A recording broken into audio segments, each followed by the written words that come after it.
So obviously now consumers want much more transparency, how the wool's produced. And through WoolQ we may be able to give the consumers more information.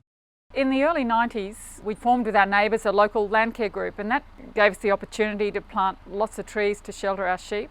The trees made the farm a nicer place to work, and so we got more ambitious and planted hillsides and gullies and large areas for the birds. They made us realise that a farm is not just a unit of production, it's a little ecosystem that we have the privilege of managing.